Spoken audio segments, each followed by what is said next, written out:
The third and final section is then to continually monitor. And there's two subsections to this. There's monitoring the existing policies and processes that you have in place. And when you're doing that, you should be able to see, are these policies actually being adhered to?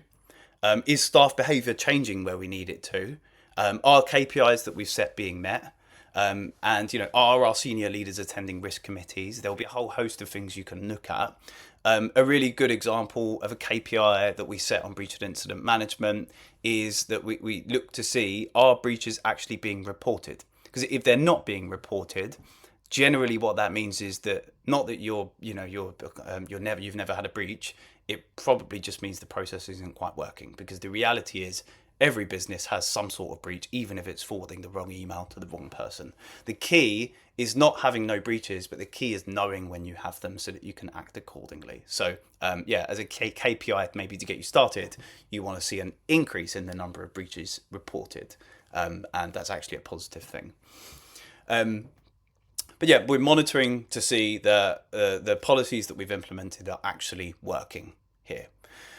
You also then want to monitor for changes. And there's lots of change that can take place that can impact your privacy program. Are you going into a new market?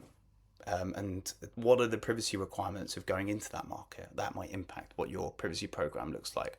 Are you launching a new product or a new feature that processes a new type of data or uses it in a new type of way? That will definitely have privacy implications. And that will impact what you need to focus on over the course of the next few months, for sure, and maybe longer. Are there new regulations coming into play? There's a lot happening in the AI space here, but also lots of new jurisdictions launching new privacy regulations. Or is there any change in case law that impacts the way you interpret regulation and therefore the way you kind of need to tackle your privacy risks? All of the above will create new requirements for your privacy program. They'll create new risks and new things that you need to do to ensure that your business is safe, secure, and compliant.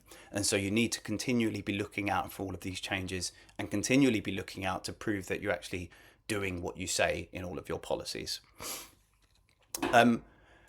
Once you've monitored for all of this stuff, and when you're monitoring for it on a periodic basis, you then need to be you need to be able to act accordingly based on the new information that you've got at your hand, and that's where we come back round to our